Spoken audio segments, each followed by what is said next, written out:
Makanya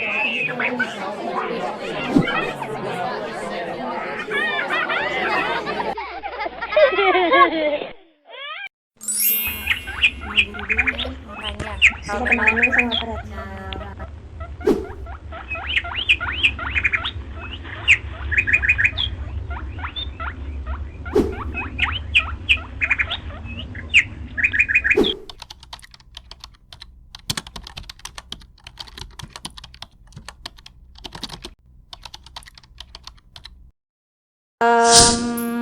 apa ya, matematika tuh selalu ada dan selalu dipakai dimanapun kita berada gitu. Maksudnya kayak misalnya mulai dari kita kecil sampai nanti kita gede tuh hitungan itu kan akan selalu ada ya. Sangat penting. Karena untuk apa?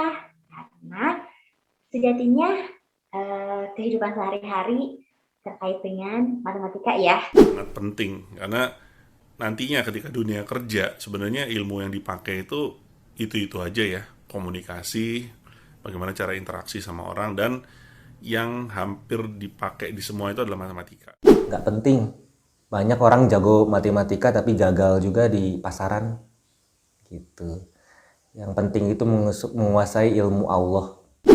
Matematik itu basicnya basic dari macam-macam disiplin ilmu ya, mau ekonomi, mau programming, mau jadi ustadz sekalipun, nah itu harus bisa matematik. Penting matematik yang kayak integral yang gitu-gitu mungkin sehari-hari nggak banyak dipakai ya, kecuali memang bekerjanya di bidang itu. Tapi kalau untuk yang dasar saya kira penting banget.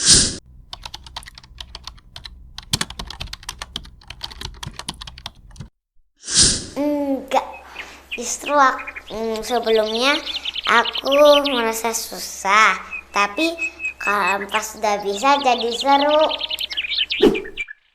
Kalau menurut aku matematika itu sih kalau diperhatiin ya gampang. Kalau kayak duduk diam-diam tiduran gitu ya bakal susah banget gitu. Ada susahnya, ada gampangnya. Kalau udah belajar gampang kan, kalau belum ngerti pasti susah. Gampang sama seru.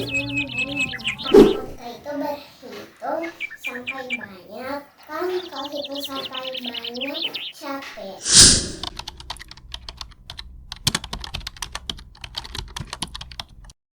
Susah nggak ada. Kalau menurut aku sih matematika itu nggak ada yang susah sama sekali sih, semuanya gampang bisa dikerjain lah. Bismillahirrahmanirrahim. Anak menguasai matematika penting gak sih? Dari dulu pembahasan ini selalu ada dua kubu. Kubu pertama mengatakan penting loh anak menguasai matematika karena matematika ada dalam kehidupan sehari-hari. Kubu kedua mengatakan nggak penting menguasai matematika, yang penting bakatnya diasah, yang penting menguasai ilmu Allah. Mari kita simak Quran Surat Al-Alaq ayat 4 dan 5. Di situ Allah berfirman, Allah yang mengajarkan manusia dengan perantara pena. Dia mengajarkan apa yang tidak diketahuinya. Jadi kesimpulannya semua ilmu itu berasal dari Allah, tidak terkecuali ilmu matematika itu sendiri. Di dalam surat Az-Zumar ayat 9 Allah juga mengingatkan tentang keutamaan orang-orang yang berakal. Apakah sama orang-orang yang mengetahui dan orang-orang yang tidak mengetahui? Hanya orang-orang yang berakal sehat yang bisa mengambil pelajaran. Di dalam Quran surat An-Nahl ayat 78, Allah sudah menitipkan kepada kita 3 perangkat sebagai modal kita untuk belajar, yaitu pertama, pendengaran, yang kedua, penglihatan, dan ketiga adalah hati. Kalau kita mau mentadabburi Al-Quran, di situ banyak sekali konsep-konsep matematika. Di antaranya ada di dalam Quran surat Al-Baqarah ayat 261 dan surat Al-An'am ayat 160. Di situ ada konsep perkalian. Ada juga di Quran surat An-Nisa ayat 7 dan 12. Allah mengajarkan tentang konsep pecahan. Selain itu, ada juga di dalam Quran surat Al-Anfal ayat 65 dan 66. Allah mengajarkan tentang konsep perbandingan. Sekarang, matematika seperti apa sih yang bisa menstimulus logika anak? Matematika yang bisa menstimulus logika anak adalah matematika yang memenuhi standar isi dan standar proses. Pada umumnya, standar isi dari matematika itu dari Sabang sampai Merauke itu sama. Tapi yang membedakan di sini adalah standar prosesnya. Tidak semua guru mengajarkan standar proses ini. Padahal standar proses ini sangat penting untuk menstimulus logika anak. Di antara standar proses ini adalah anak-anak melakukan belajar matematika dengan kegiatan, bukan pelajaran matematika. Karena sejatinya matematika di SD itu adalah aktivitas matematika, bukan pelajaran matematika. Saya beri contoh seperti ini. Ini adalah bentuk persegi panjang. Kita bisa menemukan luas persegi panjang di sini. Nah, dari persegi panjang ini bisa terbentuk bentuk yang lain. Ada beberapa bentuk dari persegi panjang ini.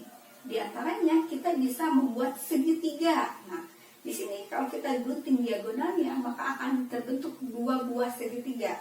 Dari situ kita bisa mengajarkan tentang rumus segitiga. Selain segitiga, ada juga jajar genjang.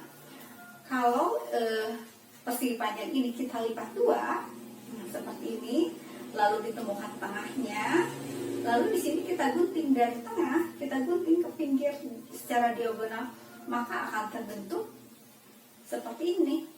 Dan ini kita bisa simpan di sini, maka terbentuk bentuk lain, yaitu jajar genjang. Jadi anak tidak perlu menghafal semua rumus. Kita beri konsepnya saja. Sebenarnya luas itu apa sih yang dicari? Oh, ternyata luas itu adalah, cara mencari luas itu sisi yang saling tegak lurus dikalikan saja. Jadi anak tidak wajib menguasai, tidak wajib menghafal rumus-rumus, tapi anak bisa menemukan rumus itu sendiri. Hanya saja uraian dari saya. Semoga teman-teman tidak puas dan mau mencari ilmu yang lebih banyak lagi untuk kemajuan anak-anak kita. Cukup sekian dari saya. Wassalamualaikum warahmatullahi wabarakatuh.